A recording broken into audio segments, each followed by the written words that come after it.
Okay, I think I should be streaming now. Let me just check my channel.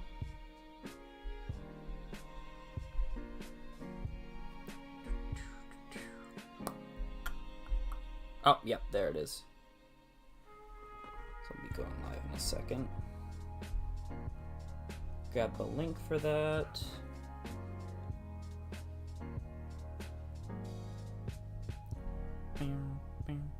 Bam.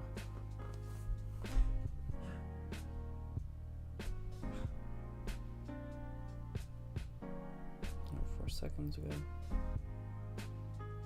Okay, there we go. Stream is appearing on my phone. I'll turn that up to see how well the audio's doing.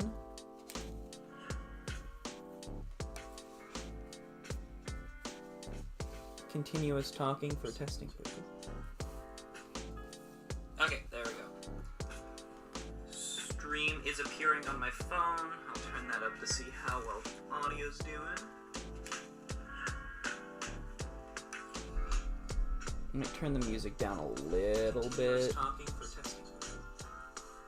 Like. Okay, there we go.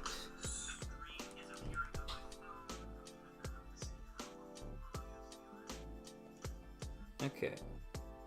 And now it's just time to shamelessly throw this into Carter's Discord for self-promo. Because no one else would watch it otherwise. Link.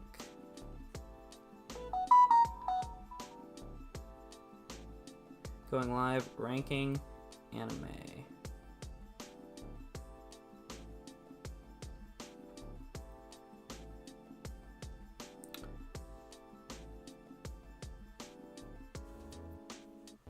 Wicked. I'll get back on there. I'm just gonna check out the audio one more time. Blah, blah, blah, blah, blah. This is me talking about anime. Audio test, audio.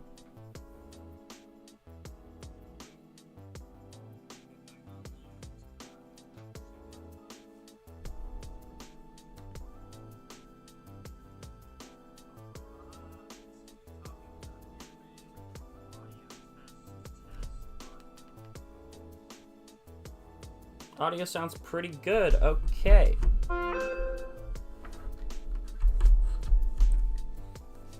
We are live and we are ranking anime. So, here's the gist. I have watched me a lot of anime in the last few years, and I am going to rank them. Oh, great. Now I have people in the Discord messaging me. All the ones I've watched.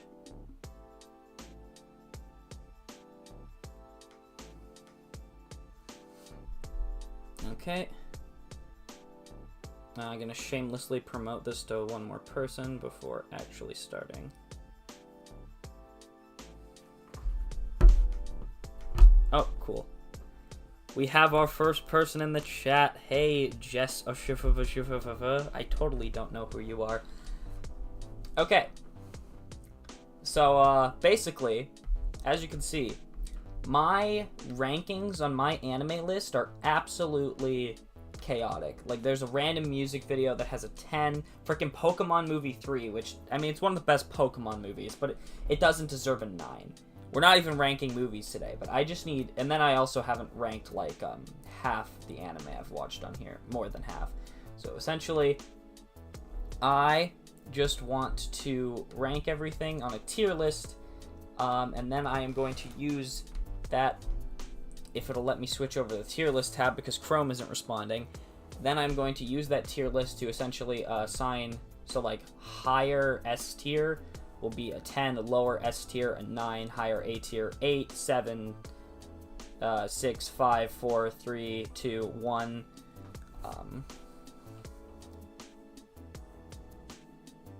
I'm not ignoring you. I can see the chat. I can also leave myself hearts, which is really funny. Okay. So, obviously, the first thing to do is we gotta go find Jess's favorite anime and put it in stinky tier. So let's just go Hunter x Hunter, since it's right there. Uh-oh, it's stinky. Okay. Getting into the genuine stuff now. Hunter x Hunter, I think, is probably one of the best shonen anime ever made. I'd honestly probably put Hunter x Hunter up in... I hate you too. Anyway, I put Hunter x Hunter up in 10, like at a score of 10 definitely, just because it's one of the best shonen I've ever watched. It is also not even over yet, which is cool. One day we might actually get to see the continuation of the show. Very unlikely, but just maybe. Next, we're going to put Evangelion up in 10, and then we're just going to leave it there for a while. Shonen...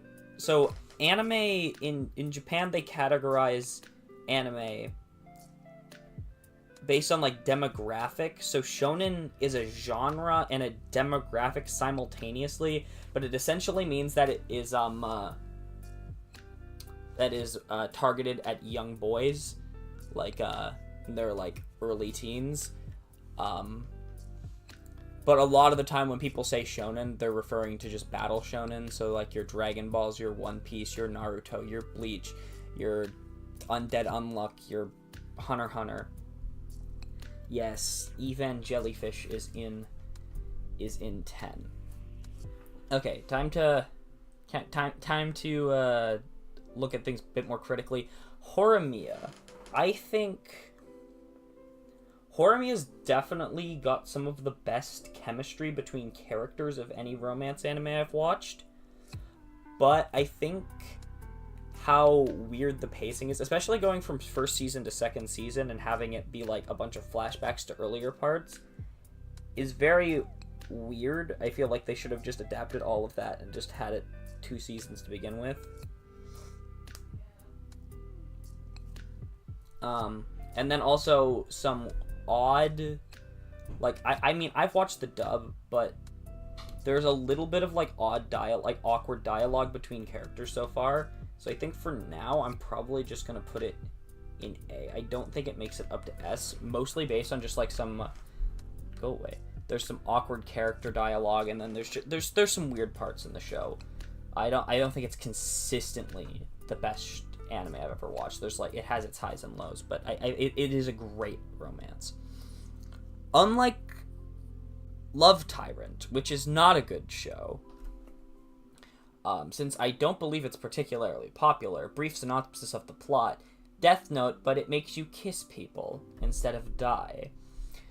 But they also immediately abandon any relevance that trope has to the plot almost immediately in favor of just this really weird harem romance. And it's like, it's funny, it's meant to be a comedy, and I do think it is mildly funny until they introduce, I think her name's Shikami, with the one with the pink hair. She is the worst, and I don't enjoy watching the show after she's introduced, because she comes on, hogs the spotlight for most of the rest of the series, and is just overall not a good character. And then even the main 4 characters, freaking, I can't even, I think her name is Gimme, is the one that dresses like the Shinigami, and she's like the only actual good character in the entire show. So I'm probably going to put that, I don't think, oh, okay. The amount of lag we're experiencing is unprecedented. But yeah, I don't think I would put it... I'd probably say it's like mid... No, I can't confidently put this in... I can put it in B tier, never mind. I've decided it's B tier for now. I have the right to change that whenever I feel like it. Next, let's do Sakugan. Sakugan is not a very good anime. Normally when I've been starting to, like, drop more shows, but, like, normally when I put on an anime, I am now invested in that show. I am going to finish it. There's only like 3 or 4 shows that I have legitimately dropped, and one of them is Sakugan. Like, the first episode is an incredibly strong first episode that immediately hooks you into the plot. But after that, the story of each episode isn't particularly entertaining after that. The 2 new characters they introduced to follow the main cast around are not good, and I think it's episode 6, they start having this really weird, plot where, like, everybody's high out of their minds due to a plant that they put inside their mechs, and then they start talking about masturbating for some reason, and then I decided to drop the show there, because it...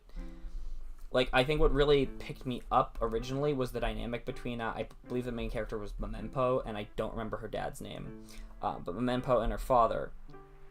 Like, it was kind of cute in the first episode. And then they just have an incredibly toxic relationship, and it just becomes more apparent the further you go on.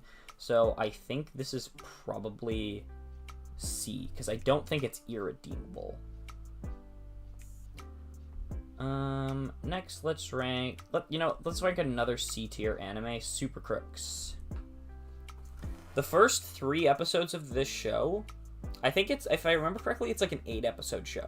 It's a Netflix original anime. Not one of their best ones, because Netflix has put out some really good original anime. For instance, Scott Pilgrim, Devilman Crybaby. Super Crooks is not one of them. It is not a good show. I think probably the highlight of the entire thing is the main antagonist, who's named The Bastard, spends half of an episode on 2 separate occasions talking about the inspiration behind different Mondrian paintings, which is kind of neat. But other than giving me an art history lesson, which I already knew about, because it's not like Mondrian's not like a popular artist, it doesn't really do anything. And the first 3 episodes are literally disconnected from the rest of the plot. They're just a random heist with, like, it's got like some action in there, but it's not like particularly great action, and it's building up a bunch of characters that don't get used after that and that weren't interesting to begin with. And then we only have 5 episodes really dedicated to the actual characters the show is about. It's just, it's got some problems. I think probably the highlight is there's 2 members of the cast, like once they get like the whole gang together for the heist, that just regenerate infinitely after getting exploded, which of course leads to a lot of gore scenes, but they just have like a fun dynamic, and they're probably the best part of the show, if I remember correctly. I watched this a while ago. Next, let's just straight up move Kill la Kill up to the top. There we go. I'm not particularly putting things like in order of how great I think they are, and even then I'll probably only do that with the stuff I put in S, closer to the end. Kill la Kill is great. One of Trigger's first projects they worked on, basically same creative team behind Gurren Lagann.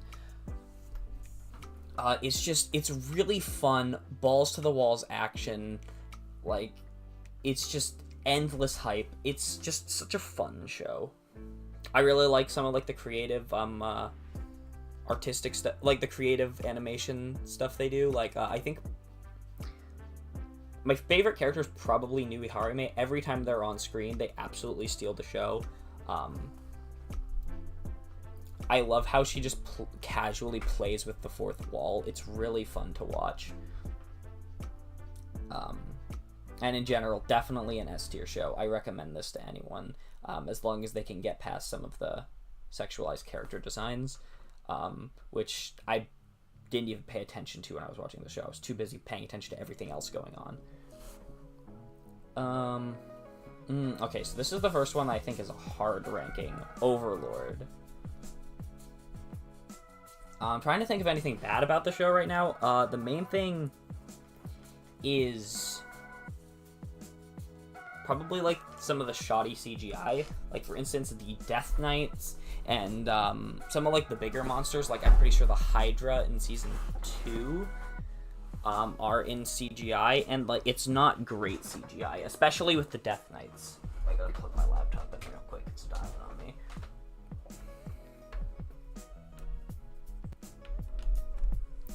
Yeah, so the shoddy CGI is probably the worst part of the show, but other than that, Overlord is genuinely amazing. Almost every side character feels like they could legitimately be the main, like one of the main characters of their own anime. Like I would watch a whole show that is just about Princess Rainier or Brain, because they are like that interesting of characters. Brain in particular is probably my favorite character in the show. His entire arc of basically spiraling into depression and then building himself back up is so good, and the conclusion is so unsatisfying, but that's kind of the point. And it was so good. But I don't think I can confidently put it... I don't know if I can confidently put it in S tier, because, like, there's some moments that aren't particularly perfect. I didn't particularly like the lizard sex scene. That was pretty weird. Out of context, that sounds crazy.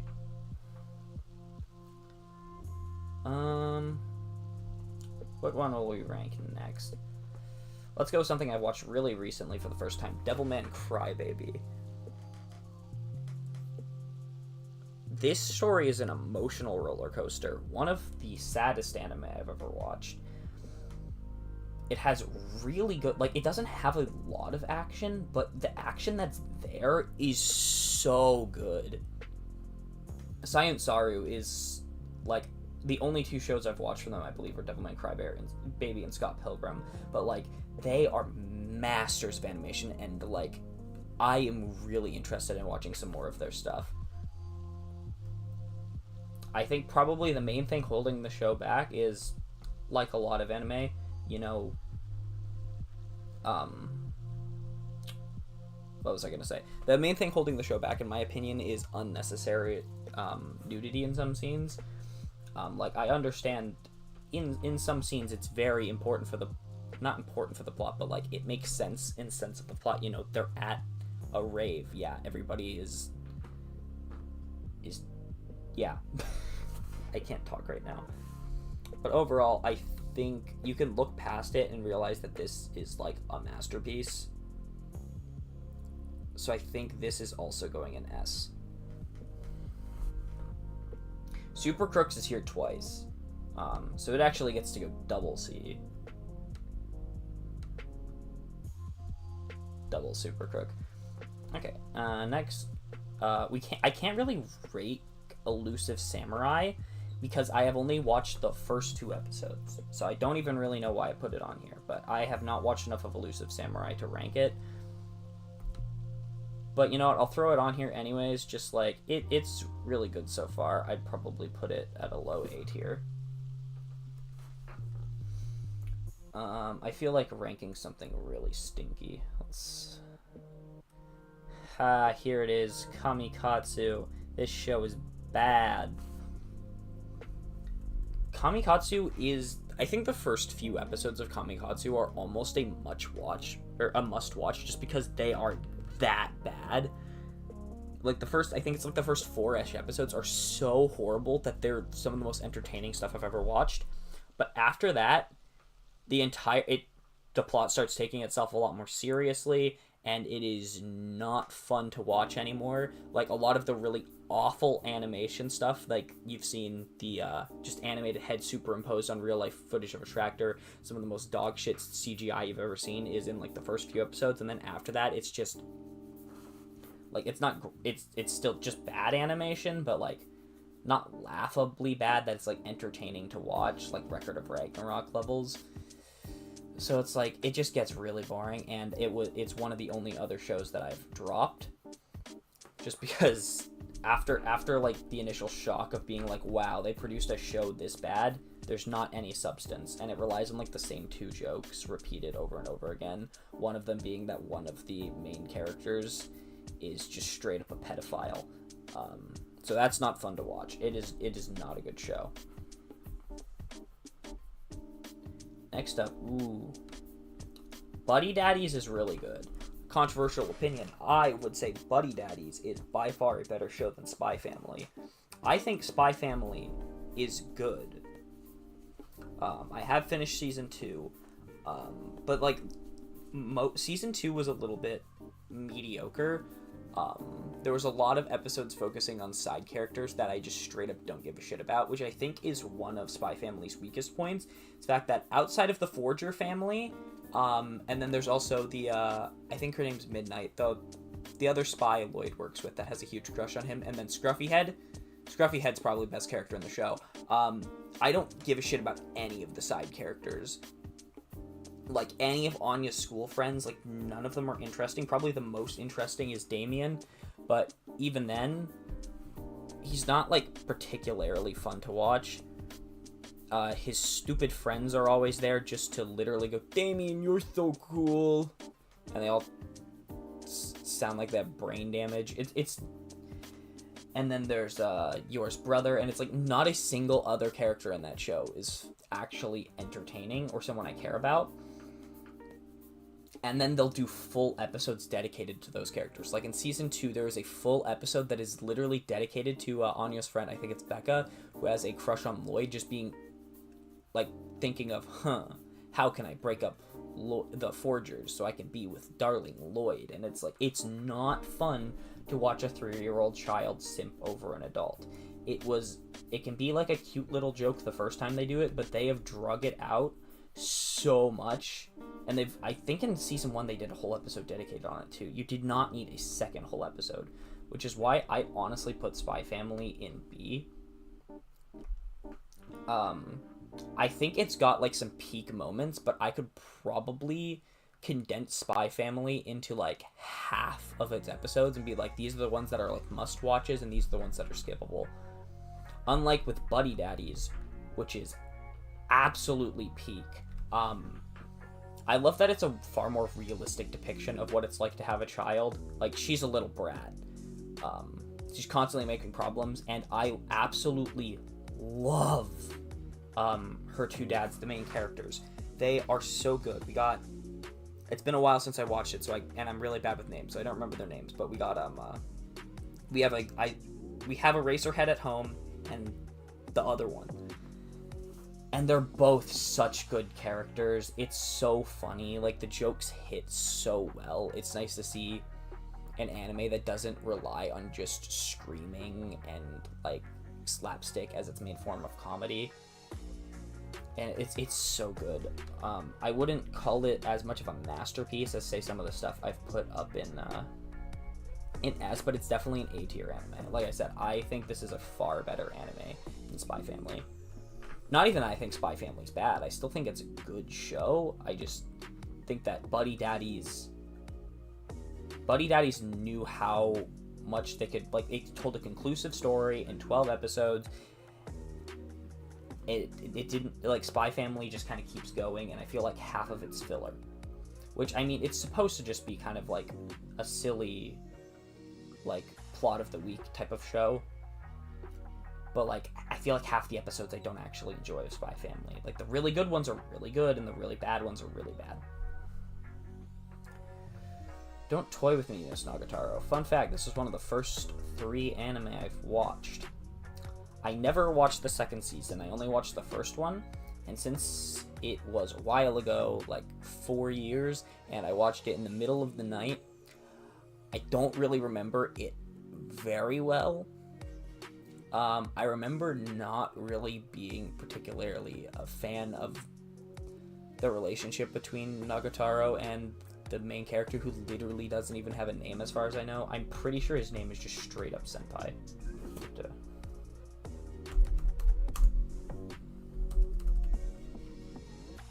There's name Nagatoro. Oh, okay, never mind. He does have a name. I don't think they ever say it in the first season. I'm not going to even try to pronounce it. Yeah, I'd probably put this comfortably in C tier. It's got some funny moments and it's got some sweet moments, but overall, I think you can find better romance anime. And the only reason I ever watched it was because at the time it was like the big anime everyone was hyping up on social media, and I was just starting to get into anime. So I kind of saw it everywhere because people were making memes about it, and I was like, oh, this must be really good and popular. And it was just kind of like the fad of the week. I didn't hear anyone talk about season 2 when it came out. I believe I watched the first episode of season 2, but I just don't think I cared. Space Patrol Luluco is a hard one to rank because the entire thing is like 40 minutes long. They're like just quick 3-minute short episodes, and there's like 12 of them.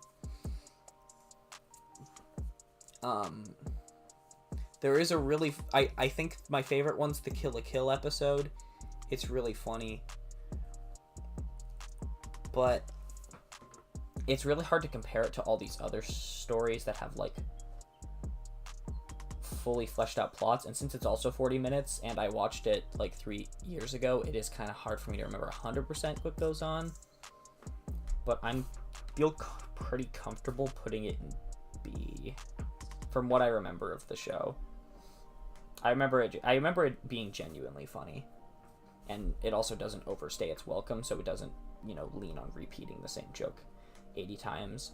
Cowboy Bebop is immediately S tier.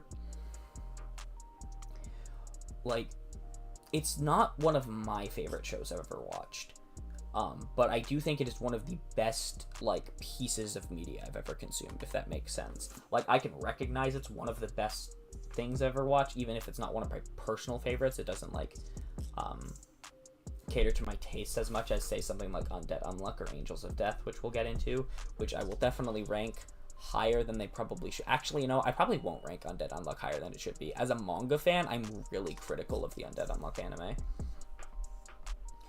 Bocchi is something I should give a second watch. But I do remember really liking it. There was a time when I definitely put it in S as, say, it's one of my favorite anime I've watched, but I feel like at this point I can comfortably lower it. Enough time has passed, don't have any recency bias, that I can comfortably say it's A tier, but it's not like one of the best things ever made. I do love all of the fun little animation. Like, a lot of their humor is very animation based, and the gags they do are genuinely really funny. One of I think my favorite joke gag scene in any anime I've ever seen is when she turns into a low polygonal 3D model and gets thrown through a cube. It's so funny. Chainsaw Man is something I would comfortably put at S. This is in my top... I'd say this is probably in my top 3.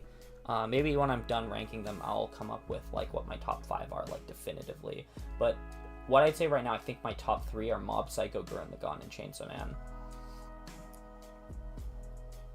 So, yeah, Chainsaw Man is just, it's really good. I personally haven't read the manga or been spoiled on anything, so I don't really know where the story's going. I decided once I watched Chainsaw Man that it was something I wanted to stay anime primarily. But yeah, it's so good.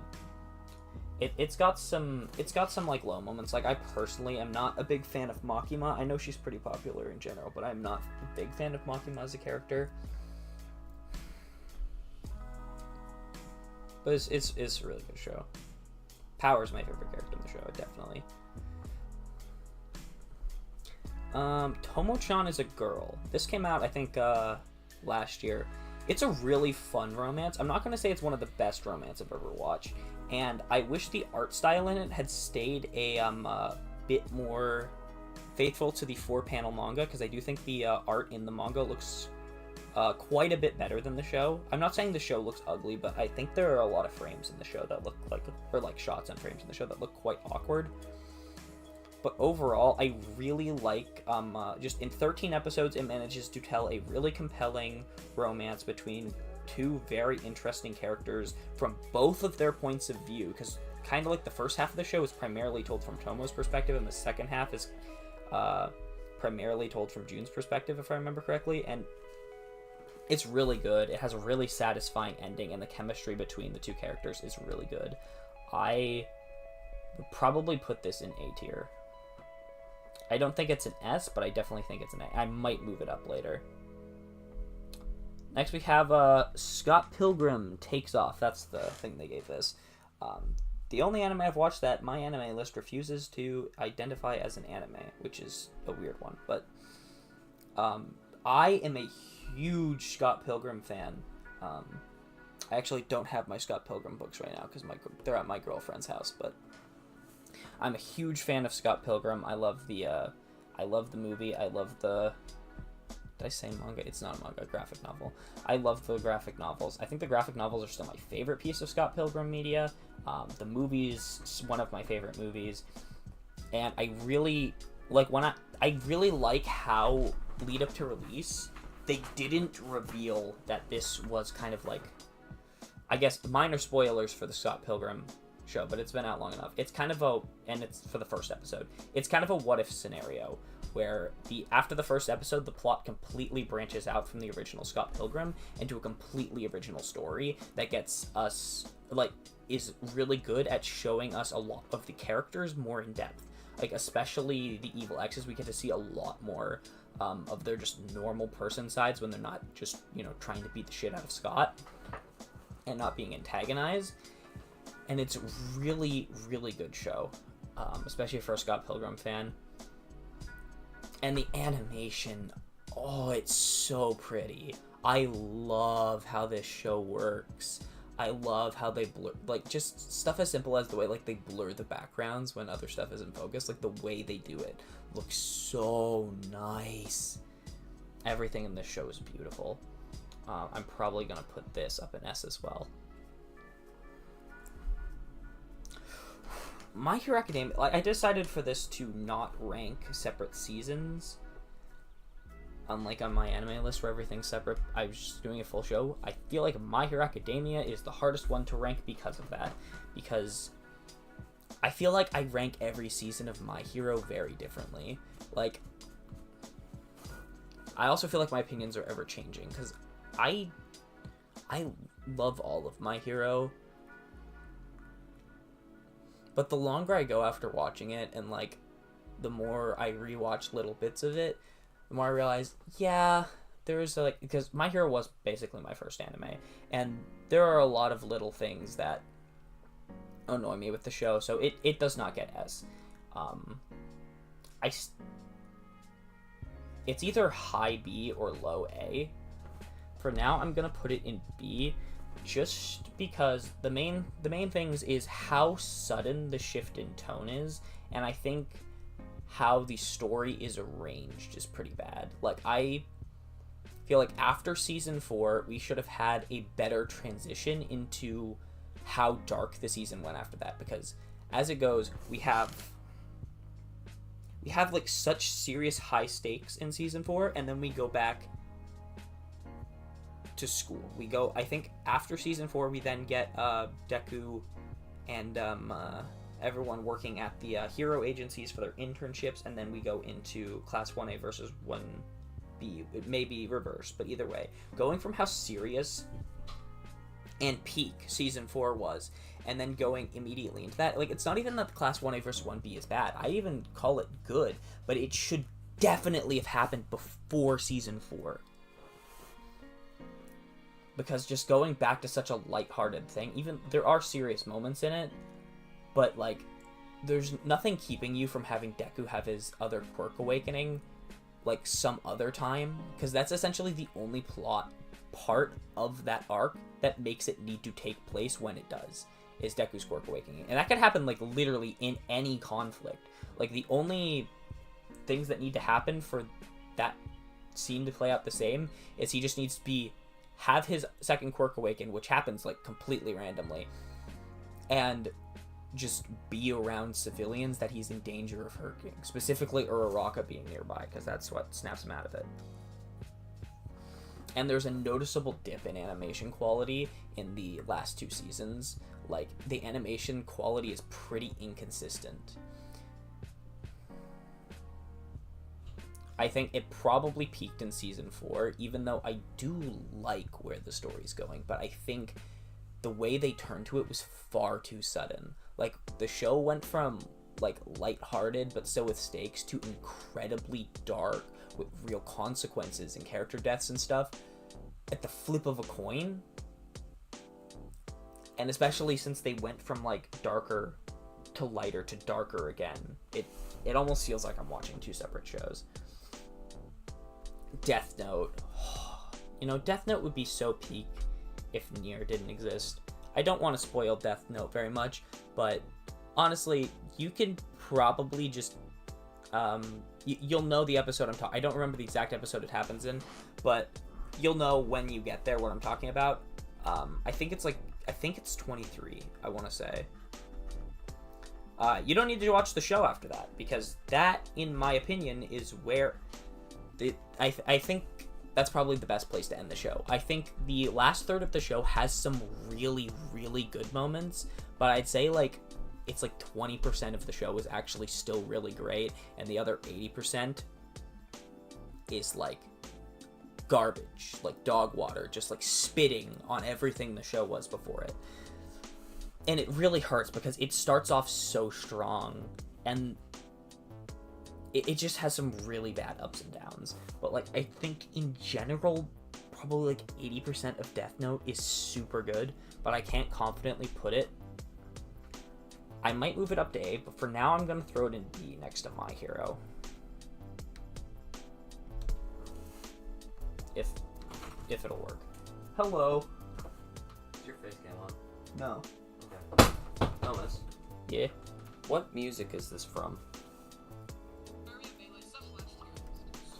probably the most prominent type of melee weapon. They do good damage in most situations, but the low range for some of them is a major downside. A tier. Yo-yos. They have really good range and can do good reliable damage against almost any target. S tier. Spears. They're really good for killing groups of I don't know, but I've definitely heard it before. That's what I was thinking. Ask it in the comments and hope someone responds. While you're here, do you want to... Oh, vending machine isn't supposed to be there. Honestly, that's where vending machine gets ranked anyway. Do you want to choose a completely random anime and rank it in a completely random spot on the tier list? You know what? I would love nothing more. Ignore how tier list maker is just freaking out. Just choose something and put it somewhere you think is funny. Alright. I'm quite a big fan. I'm actually quite a big fan of explosions. So that's actually gonna have to go real high. That's actually probably the best thing here. So that's probably gonna have to go. Oh no! Yeah. Not That's explosion on this wonderful world getting S tier. Sorry, and if you're not careful, I'm actually gonna explode all over that computer. Honestly, you could have done worse, mostly by taking Mob Psycho or Girl Lagann and putting them in D. But explosion on this wonderful world is definitely not as good as the rest of Konosuba, which I think is peak. I'd probably put it in C tier. So good job. You just bumped up explosion on this wonderful world 3 tiers. You know, I'm just that guy. Darling and the Franxx gets C.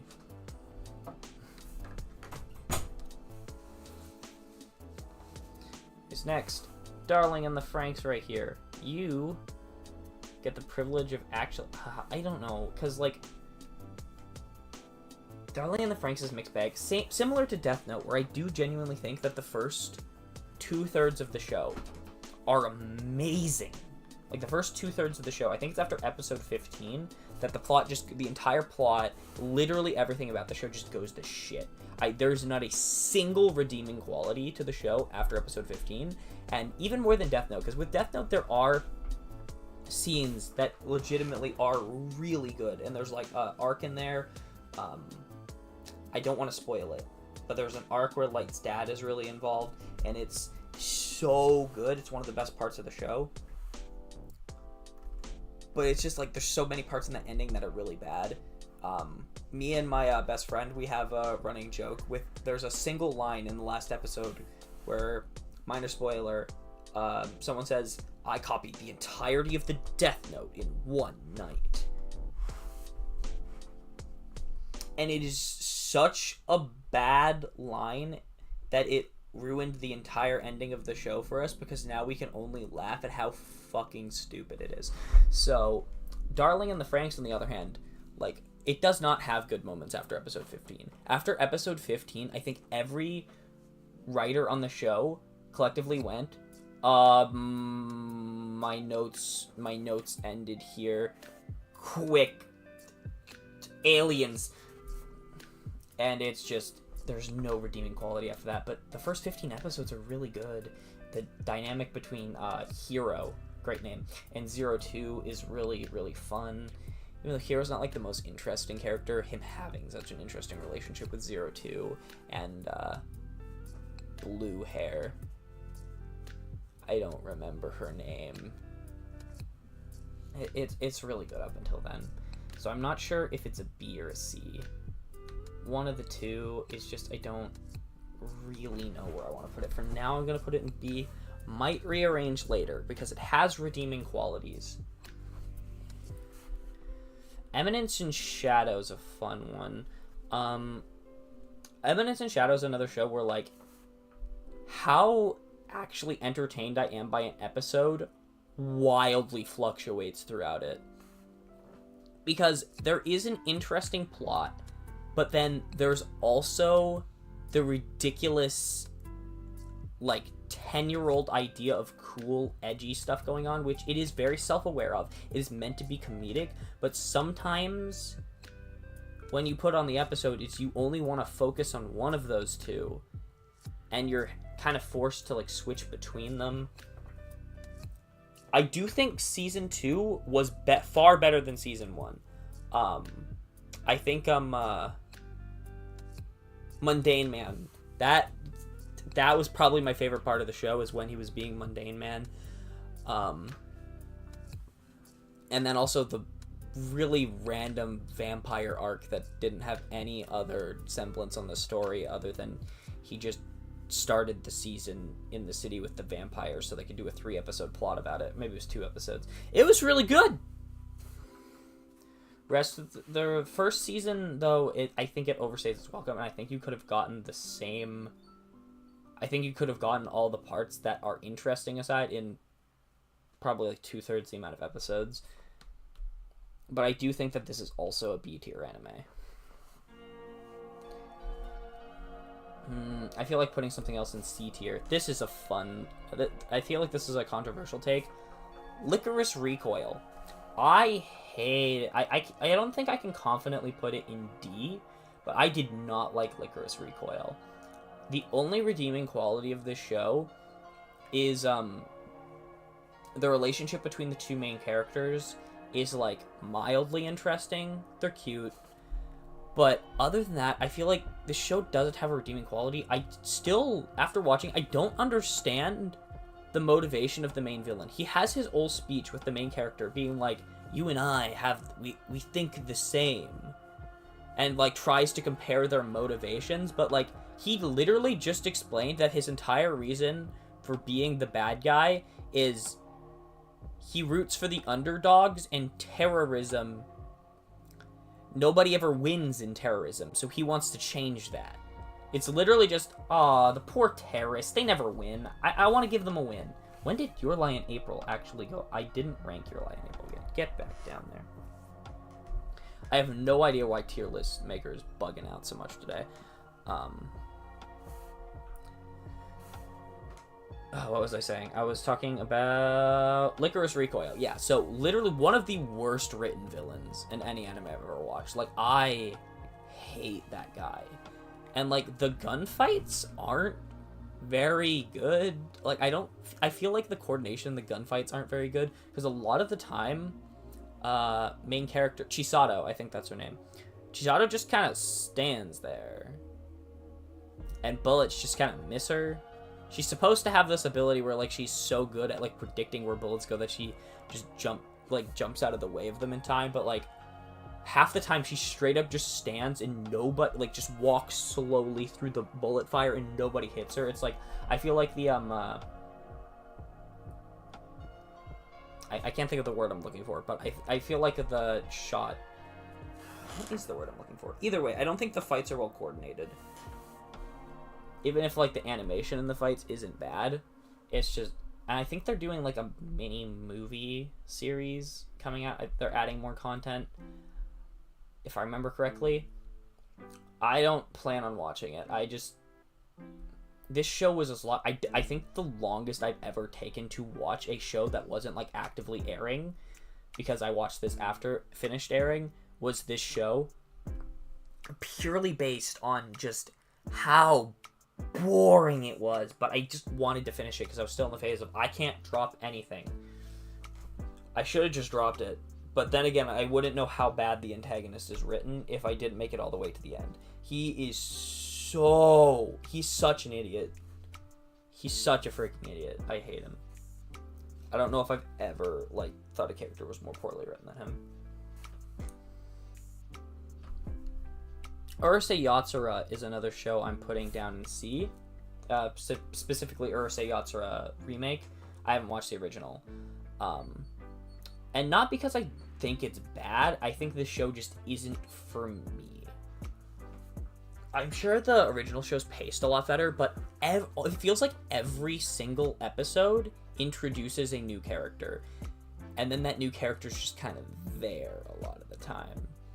And it's like, I can't remember anybody because you don't have any time to develop them because every episode focuses on a brand new character. And to be fair, I haven't finished the first season. I think I've decided I might end up dropping it. It was only like a week or two ago that I watched the last episode, or watched episode 15. I don't know, and I don't particularly enjoy the style of humor. It's very much just, I am going to scream, and that is going to make it funny. But I don't think that's not humor. That is not humor. Urusei Yatsura is also here twice, just like Super Crooks. But I'm not gonna put it in there twice because I don't want to inflate C too much. Record of Ragnarok, I'm just gonna quickly grab and put it in bottom tier. Though I do think, unlike Kamikatsu, it has its merits. I've only watched the first 2 episodes because it's just something that me and my friends, when we are like really tired, like at 12 o'clock, we just decide, you know what, let's throw on an episode of Record of Ragnarok and just hang out. Because it's so funny. Like, my favorite part of it so far is how they do like the backstory for Thor, and it quite literally moves in like 1 frame per second. I think it's supposed to be an artistic choice, but it looks like shit. So yeah, definitely bottom tier, but I think there's more merit to watching it than there is with Kamikatsu. Ooh, okay, who do we want to rank next? Let's just go. The big funny one I can't say the name of. Genuinely, we know why you come. That sounded... You come for the plot, but then you actually stay because the plot is genuinely interesting. Like, I actually like the plot of this show. They'll probably never get a season 5, but I genuinely think this is A tier. It's definitely the best ecchi that's ever come out, and it's not really a genre that I watch anymore, but oh, it's really good.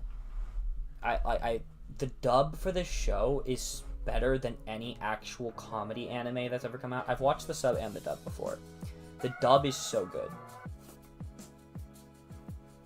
Like, watch an out of context clip on YouTube or something. There's a few of them on there, but like the dub is so funny. One Punch Man. One Punch Man season 1 is really good. I do like the themes of depression with Saitama and like everything he's going through, but it's like I don't care about anything else that's going on is the problem. I like the anticlimax of, you know, building up this villain for 4 episodes and Saitama gets there, punches them 1 time and they're dead. It's very entertaining. And like I think everything around Saitama is really good.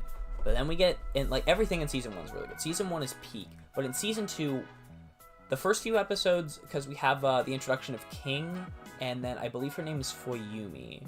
It's the other psychic girl. They're really interesting, and I like their parts. But after that, the Monster Association attacks, and then Saitama goes to the martial arts competition.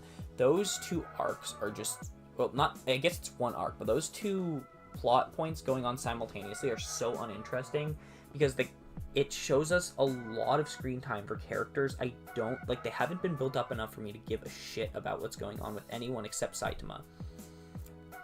And even then, what Saitama's doing is not amusing. Like, it is the most boring part of the show so far.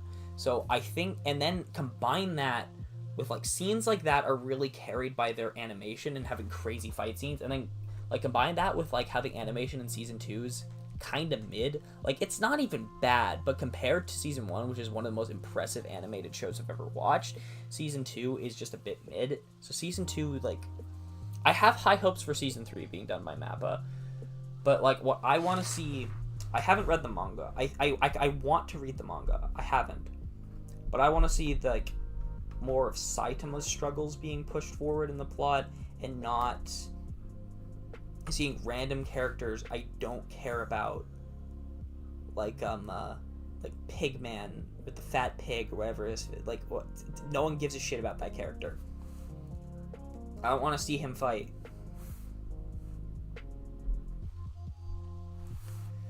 So I probably put One Punch Man in A. Though if I was doing seasons separately, One Punch Man would be... Well, Season 1 would be A, and Season 2 would be down further on the list. Probably C. Because I do think the season starts strong, even with the noticeable dip in animation. But the second, like... Honestly, the first third of it's good. The second 2/3 are such a slog to get through. It took me months. Like, just... I think it's episode 10 specifically, or it might have been 11, where I literally watched that thing in 2-minute intervals over the course of a few months because I couldn't sit through it. Ooh, okay, let's talk about a romance I really like. Toradora! I really like Toradora. I think the, like, it doesn't do, like, too much unique compared to other romances, but I just think it's really solid.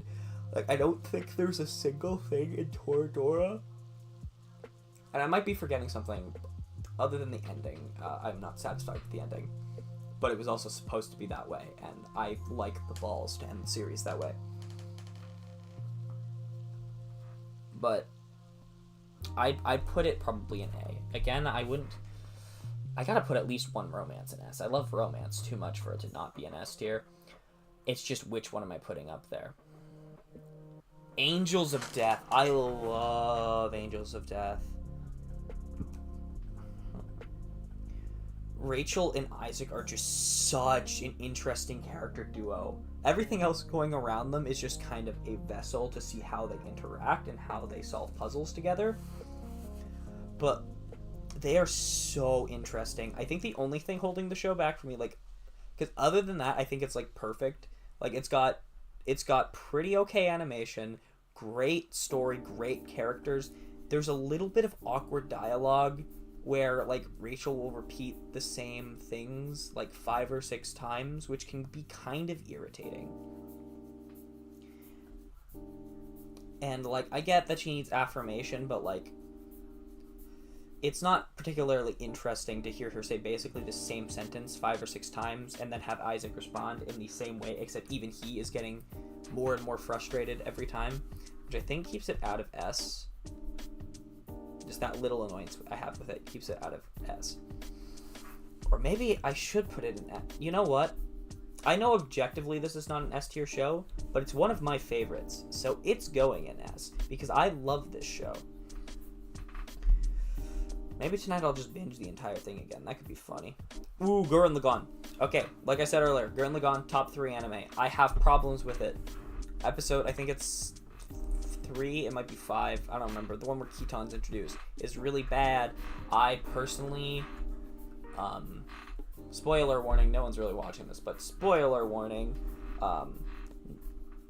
there's a character death at the very end of the show that kind of goes against the entire message of the show, which is really annoying. So I just like to pretend that the last 5 or 6 minutes of the last episode just don't exist, because everything other than that, they wrapped it up. They show us some of, like, the craziest action. I really want to watch the movies dubbed, but I've watched the movies subbed, and it's nice watching the movies because they kind of clean up some of the messier animation. because Gurren Lagann has some of the most inconsistent animation quality of anything I've watched. It's an old show. It's from 2007, I believe, if I remember correctly. But it feels like we go from like some of the most expressive and character animation, and then immediately go to PNGs floating across the screen. And it's not like they do the same thing with Kill la Kill, where they go like from super good expression to just PNGs flying across the screen. But in Kill la Kill, they do it well enough where it's like really comedic. Like for instance, Sanagayama, when he gets hit by I believe it's Nui Harime, and he like just becomes a PNG, falls off the edge, rotates 90 degrees, and falls downwards. Stuff like that is using that animation in a really funny way that adds to the experience of the show. Like, that scene would not be memorable or even funny if he had just actually fallen off the edge in a well-animated way. Whereas Gurren Lagann, the parts that are poorly animated are just like seeing PNGs of planes fly across the sky, and it doesn't look great. But because I am doing this based on my own opinions and not based on how great I think the anime is overall, it gets to go at the top of S tier. I'm not allowed to move Konosuba Explosion on This Wonderful World, but if I did, it would go in C tier, because it does not measure up to the rest of Konosuba. Ooh, Panty and Stocking. I am so excited for Panty and Stocking Season 2. But, like, first season, other than... I know why the potty humor episodes are there, because the entire thing is a parody of Western animation and media. And believe it or not, in Western cartoons, potty humor is quite prevalent.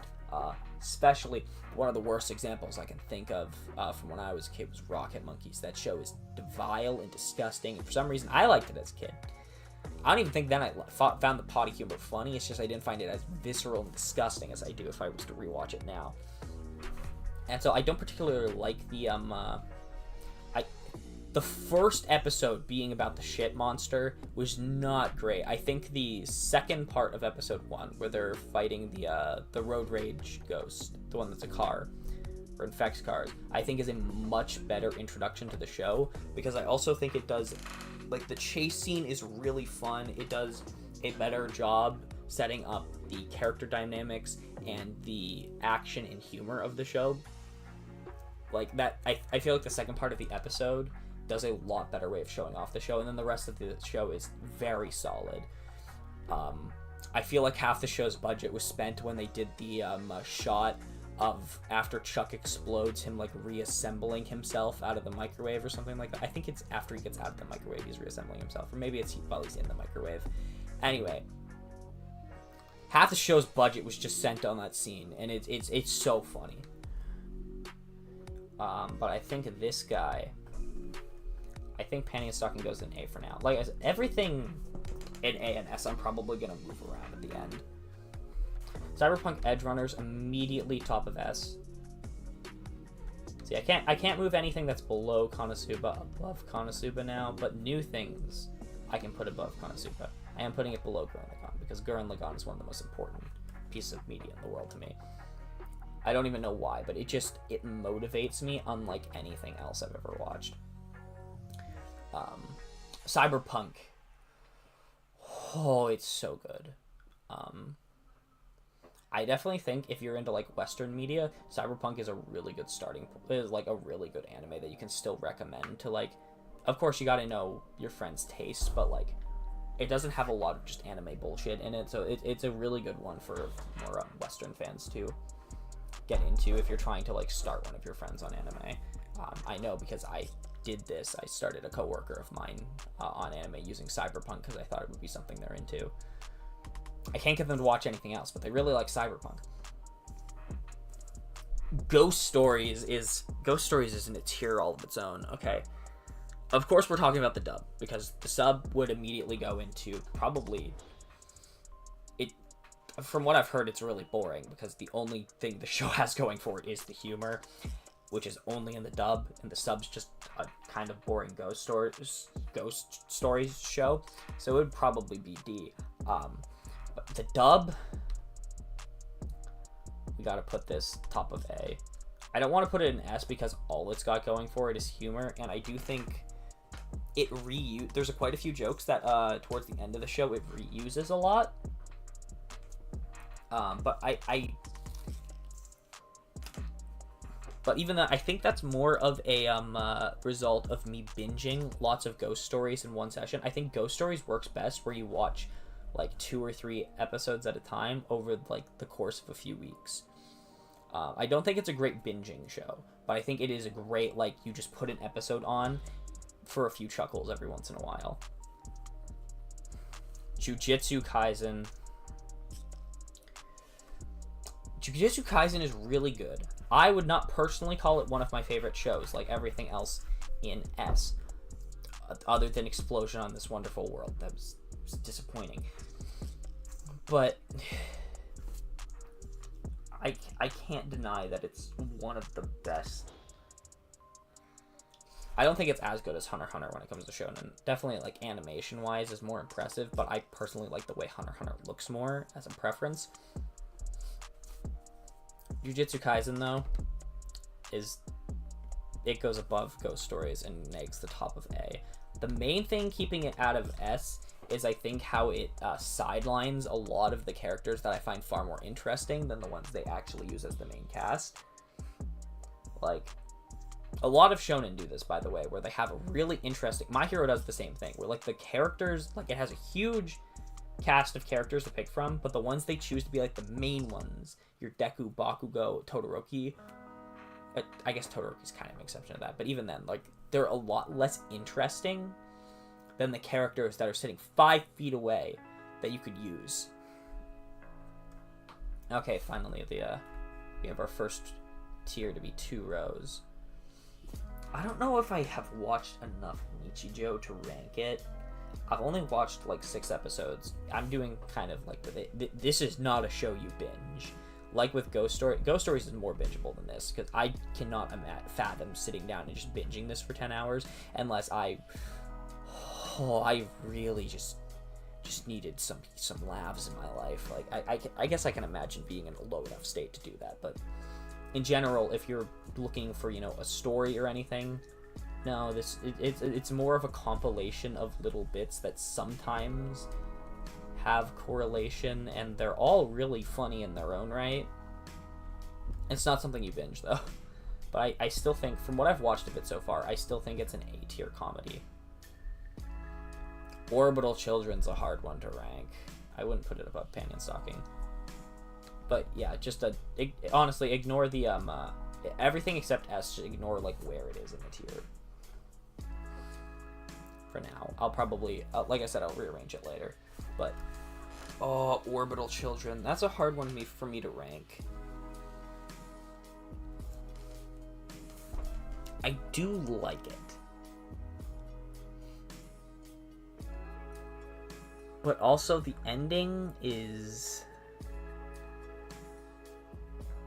It's weirdly preachy. And I feel like most of the characters don't get enough time to develop. It's only 6 episodes. You can watch this in quite literally 2.5 hours. Like, you could either watch the Lord of the Rings movie or watch the entirety of Orbital Children.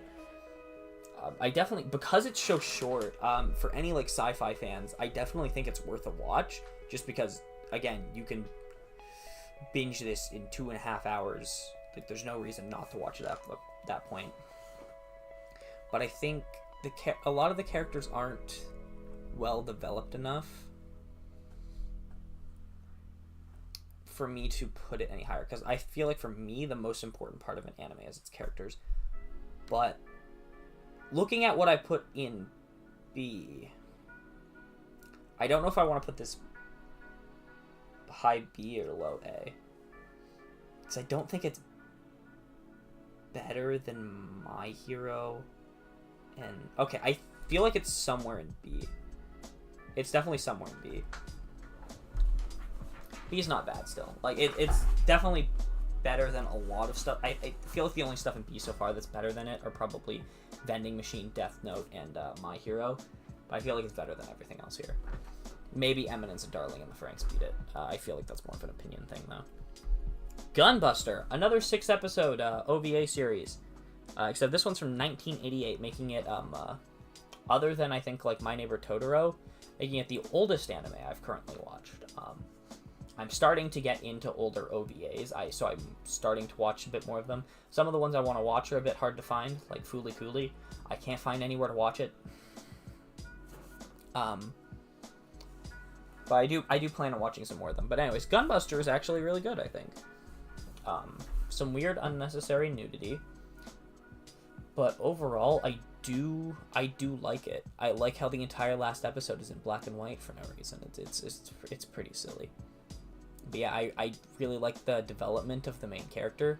It was only 6 episodes, so I can't remember any of their names. There's just main character, secondary character, coach, and Russian. I think it's pretty good.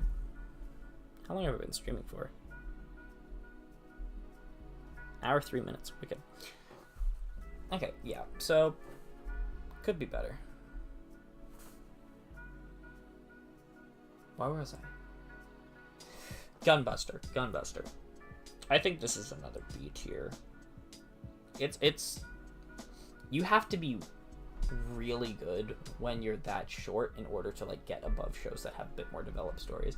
I feel this can definitely make it to A, but I feel like it gets beaten out by like Death Note and stuff. It's really solid though. If you just want a quick 6-episode mecha series to watch with some genuinely interesting characters, then go for it. I think what would have pushed it over the end is having an antagonist that isn't just monster. It's nice to have antagonists, like, to flesh out your antagonists more. But the antagonist is essentially just evil aliens that we never get to really learn anything about, except for the fact that they kind of want to take over Earth. Kaguya-sama. One of my most controversial opinions is that Kaguya-sama is not the best romance I've ever watched. I see a lot of people praising the show a lot more than I did, but I personally found the relationship between the main two characters to be like, I know the intention is for it to be really awkward, but a lot of the time they just don't feel like people. Specifically Kaguya, like the way she's written, she doesn't feel like a person to me. She barely feels like a character.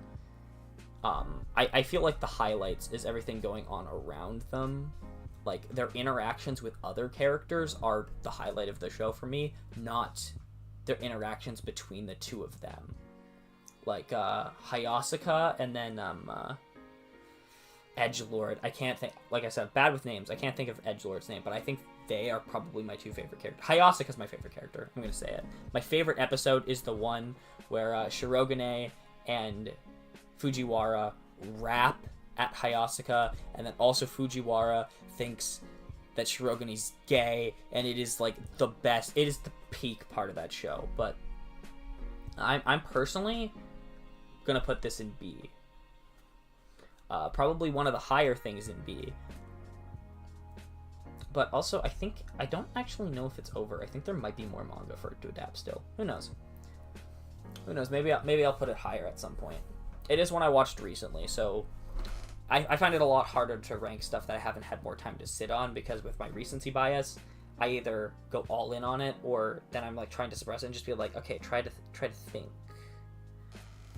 And it works both ways. Something you can think just because you watched it recently could be bad, and then it can gradually become your favorite anime of all time. Which was me with Gurren Lagann. The first time I watched it, I was not like the biggest fan, and then every day after watching it, I was just like, no, that was really good. And now it's like my favorite, one of my favorite anime. It's up there. It's either Gurren Lagann or Mob Psycho. That's my favorite. I can't really decide which one. Ooh, something that's airing right now. Too Many Losing Heroines. I think, though it still has time to prove me wrong, I think this is our first S-tier romance anime. Go up to S. Like, I know this is fully recency bias, and I know I've only seen the first 6 episodes because it's still airing, but so far, it's so beautiful. It is a beautiful show with really interesting characters. The only part I haven't liked so far is, if you've watched it, there is a scene in the second episode that's like kind of an ecchi scene, and I don't really like it because it just feels so out of place amongst everything else. But other than that, this is one of the strongest starts to a romance anime I've ever seen with its setup. Devil is a Part-Timer. So this is specifically Devil is a Part-Timer Season 1. Because I haven't watched second season. Mostly because I heard it was really bad, and I'm really scared to watch it. I think I watched the first episode of Season 2 at some point, actually. And then I got scared. Because, specifically because of how Alciel was acting. I was like, that's not the Alciel I know and love. So, specifically Season 1 is really good. I binged the entire thing in one sitting a few months ago. And I'm going to put that up in A. I think that's an A tier. Definitely an A tier, yeah. Season 1's so good. I really like the characters. Especially Alciel's the highlight. What's next thing we're ranking? Oh, okay. This is, I can barely remember the name of this one. Another one that I just randomly binged in one day. Or in one sitting, not that long ago. But instead of it being because I physically couldn't stop watching with Devil is a Part-Timer, it's just because I just really wanted to binge an entire isekai in one sitting. Like, I just sat down and was like, okay, we're gonna choose an isekai and I'm gonna binge the entire thing in one sitting. The first half's okay. Second half is a bit not as okay, but in general it's a serviceable show. I'm gonna put it in B. I think my favorite part is when the kid literally just gaslights the one fighter. I think her name is Union. Basically just like creates a persona and basically catfishes her to fall in love with him, and then avoids her for the rest of the show so he doesn't have to deal with it. It's really funny. I feel so bad for her. Oh, another thing that's airing right now. Isla Hides Her Feelings in Russian. I heard so much hype over this one, and it's like not even close to the best anime airing this season, or not even close to the best romance airing this season, because, you know, too many losing heroines, which is something I didn't hear anyone talking about until like a few weeks ago when people actually started catching up on it and being like, damn, this is the best thing this season. But yeah, Isla hides her feelings in Russian. It feels like every episode I like the show less and less. Like, episode 1, didn't really like. Episode 2 was really good. Episode 2 was kind of peak. I felt like the relationship between Isla and Masachika in that episode was great. I felt like the sibling relationship hadn't gotten too much into incest yet. It was just kind of playful, and, you know, I have siblings. We make fun jokes. They had a very believable sibling relationship in episode 2. And then it just went downhill from there. Now, in episode, I think it was 7, which is where I am right now. That's where the dub is up to. Yuki just straight up says, no one can know how much I lust over my brother. And it's just like, oh, it's uncomfortable. It's like, why? You're my favorite character, and now you're still my favorite character, but that's not even because you're good. It's because everyone else in the show is that boring. Like, Isla has no personality. Masachika is just like, he's your brown-haired generic protagonist guy. Like, there's nothing interesting to him other than his relationship with Yuki. It's the only interesting part of the show. And even like the Russian thing, you know, the entire gimmick of the title was funny like the first 3 or 4 times, but I think it's in episode 5, it may have been 6, already announces to him that she just straight up loves him in Russian, and now they haven't really even been leaning on it. Very disappointing show. Also, I hear a lot of people really like praising the character designs in the show. I feel like every character design in the show is the most generic, other than Isla, because, you know, they have a non-basic hair color, I guess. But even then, like, every character in the show is like the most generic looking character. They're all girls, they all look the same. I legitimately, from episode to episode, after a week has passed, I sometimes forget which one is which, because none of them have striking features to me. Like, Other than, of course, Isla, Yuki, I remember them. But, like, the other ones, I have to remember, like, which one of you is Isla's sister? Which one of you is the weird one that talked about BDSM? It's going and I'm feeling sleepy. It might go lower. I just think this was, like, the most disappointing show. Ooh, Your Lie in April. Okay. From a bad romance to a goated romance. Janky animated fingers aside, Your Lie in April is such a touching romance, and I love when shows don't force a happy ending. It has a conclusive ending, and it's sad. Is it sad when Devilman Crybaby? I don't know. One of them is. I think Devilman Crybaby gets a lot of shock factor in its ending. Ooh, we're getting close to the end. But I am going to put Your Lie in April in S, I think. Maybe A. I think I'm going to put it in A. I think I'd probably put it in S if I was actually into music. I'm not really into music,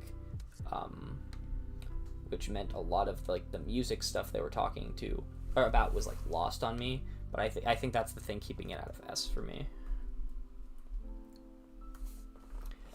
Ooh, Hellsing Ultimate. Okay. Hellsing Ultimate, I really like the first few episodes, and then after that, the entire thing is just one long fight scene. The worst part of the show is definitely the 2 episodes that Alucard are just stranded on a boat and just not in it. But, like, it's so good. It's... Okay, I wouldn't call it so good. But, like, if you just want, like, a mindless hack and slash of an anime with Nazi cat boys, Hellsing is for you. Like, Nazi vampires, Nazi werewolves, Nazi cat boys. I guess I spoiled that there's Nazis in it, but also it came out in 2007, so what do you want? I can't really put it above B, just because the plot and characters aren't that deep, and it really shines, like, how uninteresting the things going on are when Alucard's not there, when he's not there, because it is a slog to get through when he's not there. I do think the best way to watch this show, though, is watching Team 4 Star's abridged version of it, because it not only shortens the show, but also makes it 100 times funnier. It's even funnier because, like, sometimes they have stuff that is just straight up what happened in the show. They just play it up, like, a little bit, and that just makes it all the more funnier. Trigun Stampede. Okay. Trigun Stampede is peak CGI in anime. Like, I am very impressed with Studio Orange. Gives me very high hopes. One of my most anticipated anime right now is Leviathan. I was literally, like, not long before they announced it, talking about how interested I would be in, like, a film adaptation, like a movie or, like, animated series about Leviathan. And then they announced Studio Orange doing a Leviathan movie. I am so excited for it. I love the Leviathan books. I haven't read them in, like, 6 years, but I'm very excited to revisit the story. I might read the book again so I can get caught up. I'm hoping that when the anime comes out, it only covers the first book, and then if it does well enough, they'll do sequels for the other 2 books, because 3 books and, like, the meaty books is too much to cover in that time. But so excited. Trigun, on the other hand, like, animation is impressive. I'm not a big fan of the plot. It may seem like I'm just dissing literally every anime, but I'm trying, like, some of the ones where I've said a lot of bad stuff, it's like, that is literally everything I dislike about this anime. But Trigun, it has good stuff going on, but I just don't... I feel like the best characters, because I don't feel like Vash or Nick, I think Nick is his name, the Undertaker, are very interesting. I think the most interesting characters are the old guy and Meryl, but they have 0 impact on the plot. They exist to be there and go, Vash, either help us, or Vash, you're so cool. But, like, any conflict that they are involved in arises because they are there. They don't have any benefit to the plot, but they're also the only characters I find interesting. So I'm gonna put it in B just because. And then of course the actual like underlying thing with like the plants and like it just didn't go in the direction I was hoping. ReZero. So this is the most recency bias is show for me because I just finished season 1 last night, and I watched like 1 or 2 episodes of season 2 this morning. I can admit it is worth the hype. This is an amazing show that just after season 1 I'm putting in S tier. Again, recency bias, I just watched it. I may drop it to A tier in the future, but like it is a good show. You know what? Overlord's going up to S. Buddy Daddies is going up to S, and I've decided ReZero is going in A. I feel like this works. Also, now that I don't know if Jess is watching anymore, but we're moving Evangelion down into A. I have grown an appreciation for Evangelion. 1 year ago, you would have found me and I was an Eva hater. I have grown an appreciation for Evangelion, especially a shitposting side of it, but it's still not one of the most peak things ever made for me, just because as someone who hasn't gone through the same sort of like mental problems and stuff that like Shinji or any of the main cast have, I don't find it easy to relate with the story, and I feel like a lot of the time when I hear people talk about how much they love Evangelion, they're talking from a place of like, it always starts their story with like, oh, I was going through a really hard time, or oh, I really relate to the characters, and they like, but I don't. So in reality, what I'm there for is the stuff that isn't the center of the story, the cool mech fights, the war with the angels, Misato, you know, and like that isn't the core of the story. Oop, we scrolled too far down. Assassination Classroom. Okay, so I'm only about a third of the way through the 2nd season, but it's pretty good. Definitely lives up to the hype. I wouldn't put it in S tier for me. It might be by the time it ends. I think it'll really depend on its ending, if this ends up becoming a B tier or an S tier anime, or an A tier. I feel like it could land in any of those 3 tiers for me, depending on how it ends. But season 1 is really strong. I really like all the characters. I think my favorite bit in the whole series so far is the episode where they do the nicknames. It was really funny. Or I guess the code names. But yeah, it's really good so far, and I'm really looking forward to see how it ends. I'm 90% sure Koro Sensei's probably gonna die, because that, you know, is kind of the goal of the series, even if I really don't want him to. But I'm just really interested to see how that happens, who will take him out. Of course, some characters in the class are written better than others. You do have 30. I think it's like 30-ish students that are trying to share screen time on top of the other side characters. But it's really good so far. Oh, Our Dating Story. I haven't finished this one yet. I'm only 4 episodes in. Right now, I would call it good. Animation's not impressive. The 2 main characters on themselves aren't... Actually, okay, the male protagonist is not interesting in the slightest. He is just... First episode, the whole reason he has a crush on this girl is solely based on their looks.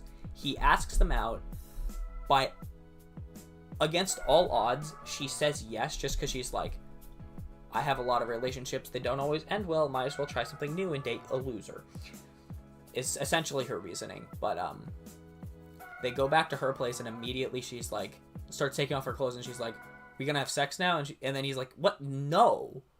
And she's like, oh, I thought that's what people did after they asked each other out. And he's like, how awful are your boyfriends? And like that part in general is kind of a hook, but when you think about it more thoroughly, the only reason he started dating her is for her looks. And now he's trying to act all high and mighty, just being like, no, I care about your personality. It's an oxymoron of itself. But I do like seeing them like learn about dating from 2 different perspectives. Like, she has been in a bunch of relationships but never actually been in a serious one where they actually cared about each other, while we have our main character who's never been in any relationship really, which it's a really interesting dynamic between the two of them. I just wish that they were like a bit more interesting characters, because they have the dynamic and they have, you know, like the basic synopsis of a good character. But so far, and I'm only about halfway through it, I know I kind of fell behind on this one because I got distracted by the shiny new romance anime that are, you know, getting dubbed. Unlike this one, just never got a dub. I actually have to read that one. I can't mindlessly watch it after a day at work. But like, depending on how this ends, this could definitely become an A-tier anime. But I think the really stagnant animation and the lack of like depth to the characters is going to keep it either B or A tier. Solo Leveling, I think it's good. It's just a power fantasy show. It doesn't have anything else from that. The plot can literally just be summarized as the weakest tamer, but then he became the strongest in like the span of 3 episodes, and now he's so overpowered that I don't know if there'll be anything interesting going on in season 2. Yeah, so I feel like as 12 episode show, it's really entertaining. There's a season 2 coming out, and I don't know how they're going to keep the momentum going, because he's already so overpowered that there's not a single person on the earth that could probably actually kill him. So I don't really know how that's going to go. But at the same time, it also feels like it ends as the story's getting good. Season 2 is really going to kill or ascend the show. Shangri-La Frontier, I don't think I've watched enough to really place anywhere. For now, I'd put it in B. It's got good animation, but also it's just it's just a VR video game show. It's like there's a cute little like romance plot going on, which is, you know, what I'm here for. But I haven't watched enough of it to really definitively say my opinions on it, so it can definitely fluctuate. I've only watched a few episodes. I fell behind on it as well, but I do intend on finishing it. Oh, Reincarnated as a Slime. Okay. First season peak. I loved the first season. Second season, I loved most of it. There was definitely a few episodes where I got a little bit bored. But for majority of the show, I thought it was really good. Season 3 has been iffy. I'd probably put season 3 as a B tier, and then the rest of the show as an A tier. Which means the show itself is going in B for now, because it would have been low A. Or high B. So it's a high B, but I think it's a B tier show. And it's not even because of the meetings. It is because the meetings aren't interesting. Like, a lot of people are just complaining about endless meetings, and then some people are like, well, the meetings are important for explaining what's going on and stuff, and it's like, it's not that that there is a lot of talking that's the problem, it's the fact that the discussion is so brain dead. Like, Rimuru shows up, he says a somewhat okay idea. Everybody puts in literal no conflict of the conversation other than summarizing what he just said, and then they go, damn, Rimuru, you're so cool. And when they do have, like, come up with their own ideas, it's like, wow, you are supposed to be the best of the best. Like, for instance, in the newer episodes, like, Rimuru has a whole meeting with the one merchant guy, and Rimuru comes up with, like, the most, like, basic of ideas. He has no idea what he's talking about, and is just, like, it's shown in his internal monologue that he's just making shit up on the spot. And meanwhile, the merchant's just like, oh my god, I can tell how well thought out this is. And it's like, this guy is supposed to be the best of the best. And the best contribution he can make to the question is, we need to sell food to make money. Also, there's slavery going on. And then the slavery gets solved 10 minutes later because Rimuru is like, yo, Soe, go check out the slaves. Someone already rescued them for him.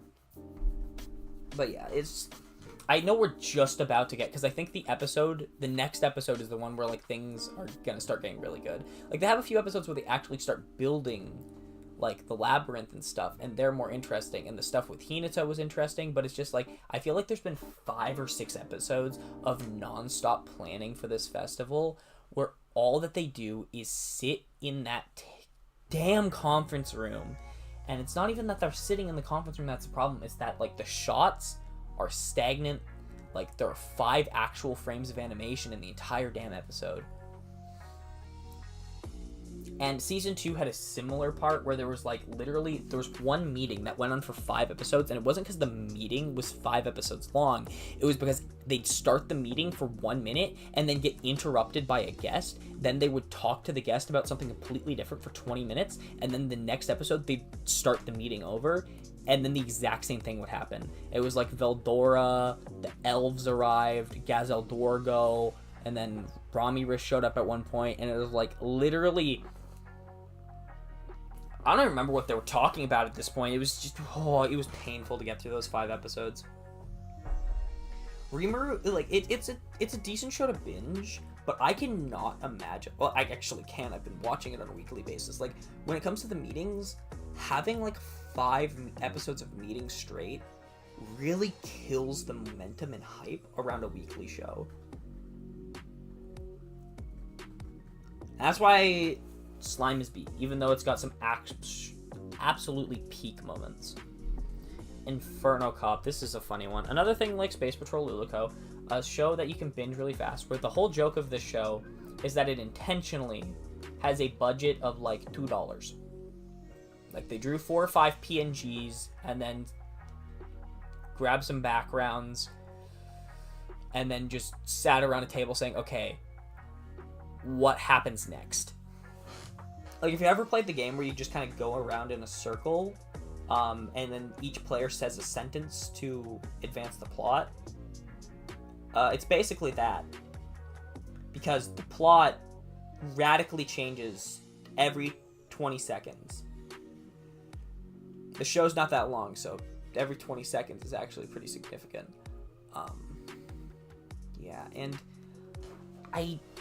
it is very entertaining, but I don't, and I get that the point of it's to be bad, but I can't, in good conscience, put it, like, anywhere higher. Like, I can't put the show above Super Crooks, or even Licorice Recoil, because I think, well, I guess Sentai's going down there. Even, like, Isla-san, I just don't think it's that good. Like, it is funny, but only because it's so bad, and even though it's intentional, I can't, in good conscience, put it ahead of anything else.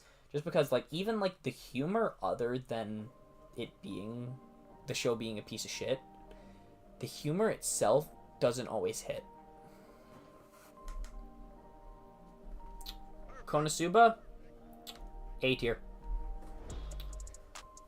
One of the best isekai you'll ever watch, one of the best fantasies you'll ever watch, one of the best comedies you'll ever watch. Lovable gang of idiots, and it's a really fun show. The standout characters are actually the Demon King's generals. But I definitely recommend give it a watch. First 3 episodes, if you're not into the humor, don't watch the rest of it. But if it's really funny, the animation is incredible, so expressive. Fairy Tail, on the other hand, does not have incredible animation. Now, I'm only 60 episodes into Fairy Tail, which in any other anime is quite a lot, but with Fairy Tail, it's like 500 episodes long. So, yeah, I'm just starting to wrap up the arc with Nirvana, and I'm struggling between B and C because it's low B. But this show has some amazing plot points, but they're always pushed aside in sake of drawn out, like, long fights with, like, starring Natsu, Gray, and, like, Urza. And it's like, there are other interesting characters. Like, I want to see Lucy fight more. It always seems like she's just sitting around standing around sitting pretty. I want to see Lucy fight more, and like again, it could get a lot better. But as I am right now in the story, the most interesting stuff that's happened is like the conflict with Mira Elfman and the third sibling, and then like Loki in the spirit world, and like those things are so interesting. But they could legitimately drive me to watch the entire show if they were ongoing plot points. But they get resolved the second they are introduced, which just leaves me not really having the motivation to continue the next episode, because anything interesting that I really want to learn about is normally brought up before I even have the chance to want to learn more. Or I guess what I'm trying to say is anything interesting is finished before I even have, because I said brought up. Any problem I actually am really interested in is resolved before I even have the chance to get invested. Go Loser Ranger. I think that came out last season. Pretty good. For a 12 episode season, I think the cadet arc kills a little bit of the momentum, because I still think it's really good. It's just I wish that this was like a bit of a longer season right out of the bat, because I know it'll lead really well into the next season, but having it end with the cadet arc, especially when the cadet arc takes like half of the show up, isn't super fun. So I'm gonna put in B for now, but I can see this becoming peak with like following seasons. Like this show has a lot of potential. Soul Eater, I haven't even finished Soul Eater, I'll be honest. One day, like I started Soul Eater, and then my girlfriend was like, "Oh, I love Soul Eater. You should watch it with me." And then we watched it twice, and then after that, we never got back to it. And now she lives over an hour away, so I can't watch it with her anymore. Which means I've asked permission. I'm allowed to just watch it on my own now, which is what I'm going to do. Which means I'm going to finish it already. One of my favorite art styles of any show. The action and characters are really good. There's some like one-note repeating jokes. Sometimes like Darkstar and Kid Death can be like mildly annoying. But I am willing to look past it for just how good it is so far.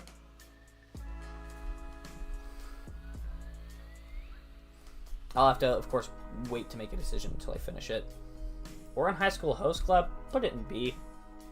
It's not really my thing. It's another thing I watch with my girlfriend. But it's funny. It is definitely entertaining. Even if it's not for the reasons I even think are intentional. I don't know if the show's meant to be a comedy. Or even, I don't know if the things that are funny are meant to be as funny as they are, and other things are... It's entertaining. Undead Unluck. This is when I have a lot of stuff to talk about. So I'm not caught up on Undead Unluck manga. I'm caught up to where the volumes have released to. The physical volumes. I'm not caught up to where it is in Shonen Jump, because Shonen Jump has a bit more content than I've actually managed to get to, like if I was to read it digitally. But oh my god, might be my favorite piece of fiction I've ever read. And the anime is not even like that bad, but to take what is like legitimate, I think might be my favorite work of fiction, there's just something so awkward about the animation, and they do like, there's some little changes, like for instance when Fuko threatens the one lady at the manga publishing company and is like, "Give me your cell phone," like cut that out, and Fuko just kind of grabs it instead of threatening her with a gun. Which, yeah, is like, it's little stuff like that, and like the animation looks really awkward. Not even like always bad. Like some scenes where like the environment are dimly lit look okay, but like when it's really bright out, or when it's like sunny outside, it looks so awkward. For instance, like the scene where they're fighting, this is really early in the show too. Fuko and Andy are fighting Shen and Void on the bridge. All the lighting hurts my eyes. The lighting is just, I don't understand what's going on. It looks ugly.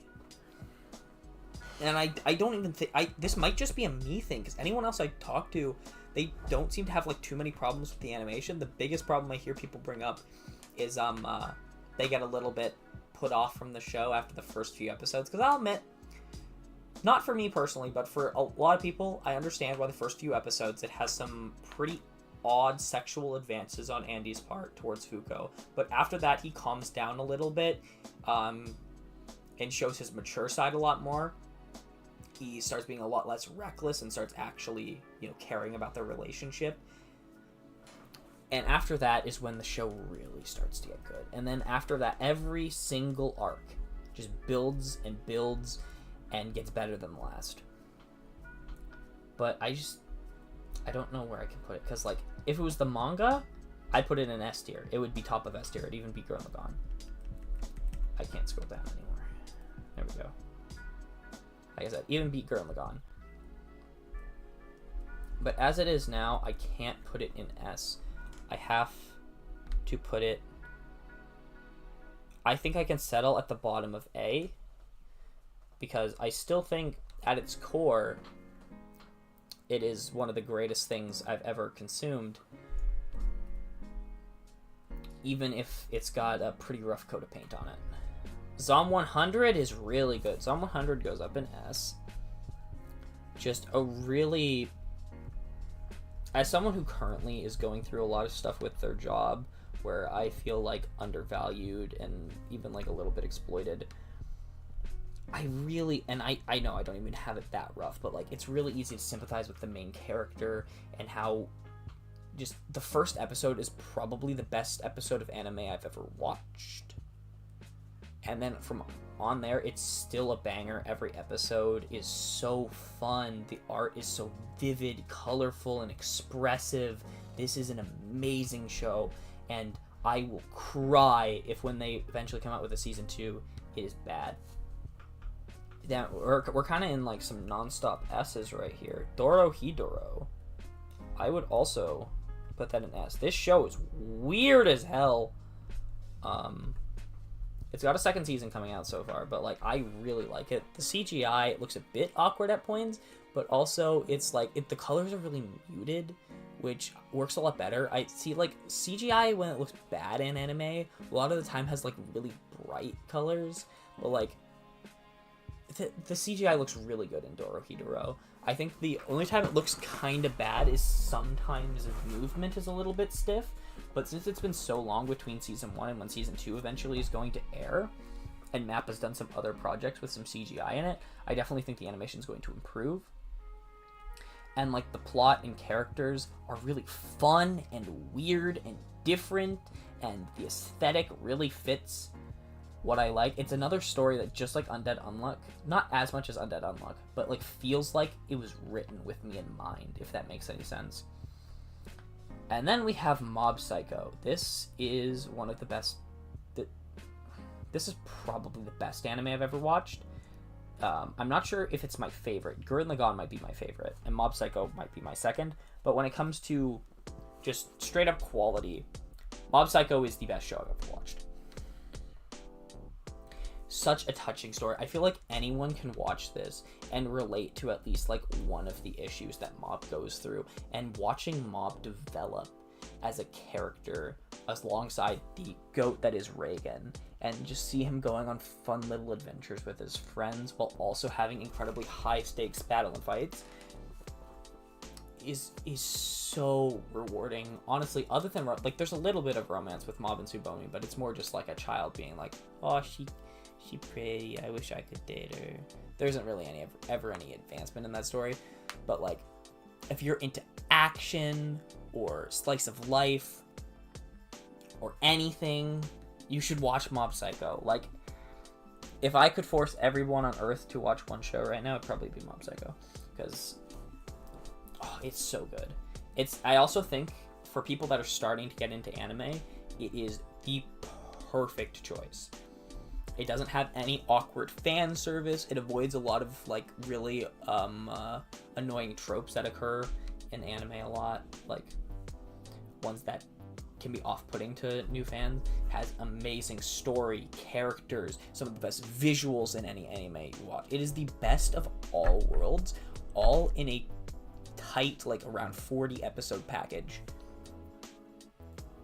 I do think that it is one of the must-watch anime.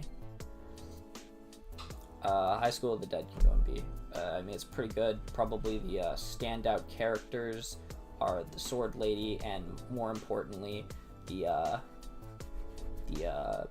plus-size kid that really likes guns. I think he's the standout just because he goes from shy to the second he picks up a gun, and then he's like, oh yeah, it's gun time. MASH is C.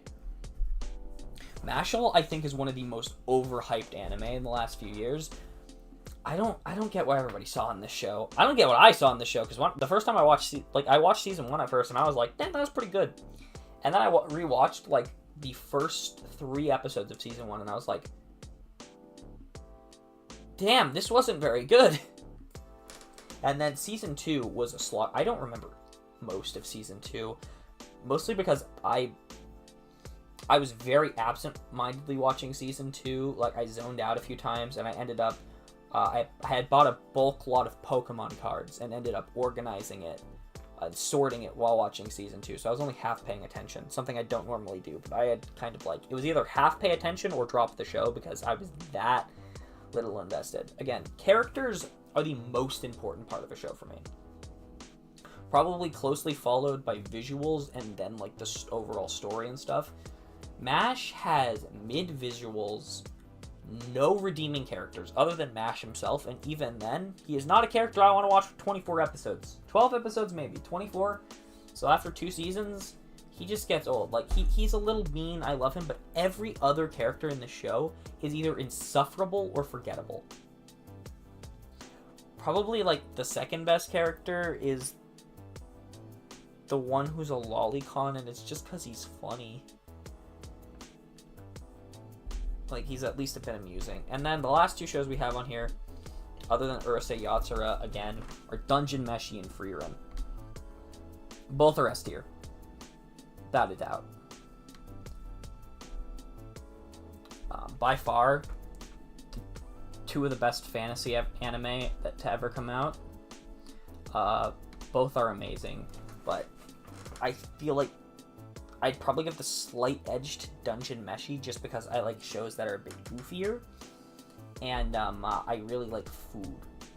I'm a foodie, so I like watching the show and thinking about all the ways that you could prepare the monster and stuff. Like I'm right there thinking, damn, I wish I had a giant basilisk in front of me because I want to go cook that.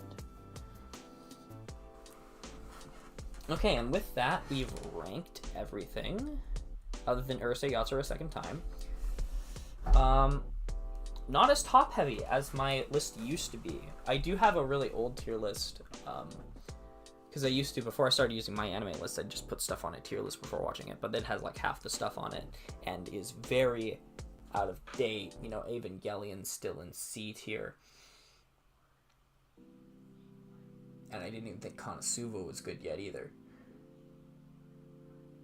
It's got some weird choices on it now looking at it. But yeah, I think this is pretty good.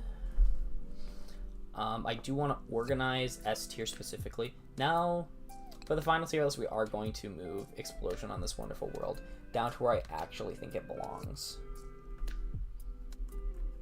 Which is, I'm feeling sleepy.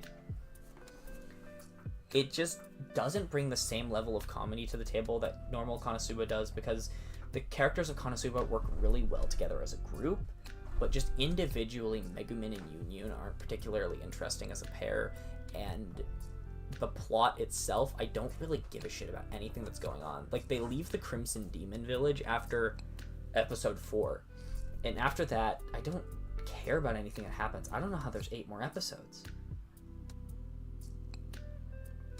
Either way. Is there anything that I want to promote to S?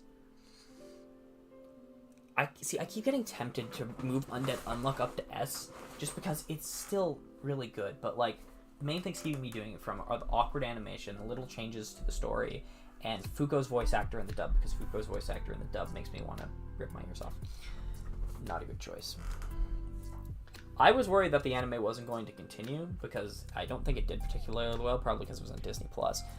I think it would have done a lot better if it was on Crunchyroll, but they are doing like a 40-minute long I don't think it's 40 minutes long, but like they've confirmed it's less than an hour long, like special episode that's gonna cover the I think the summer arc, and then maybe up to Juij's confrontation with Billy. I don't know.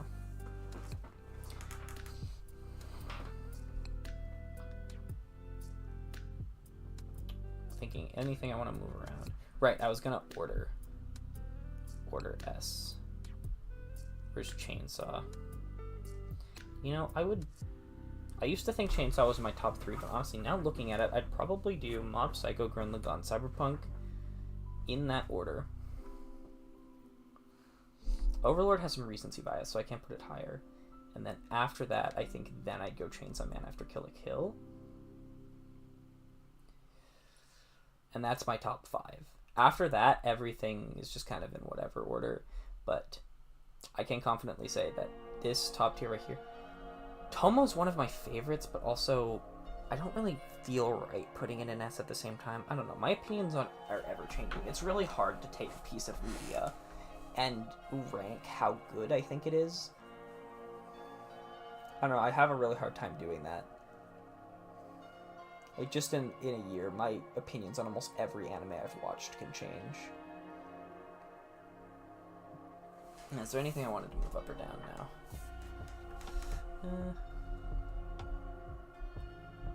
No, I think this is good. I'm actually, because I haven't watched enough of The Elusive Samurai, I'm going to put it in B, because B is kind of like the middle. And then after that, I think we are good to export the list. Wicked. Yeah, other than, the order does not matter other than the top 5 for Mob Psycho, Gurren Lagann, Cyberpunk, Kill la Kill, Chainsaw Man. And, yep, this is my opinions on all of the anime that I have watched.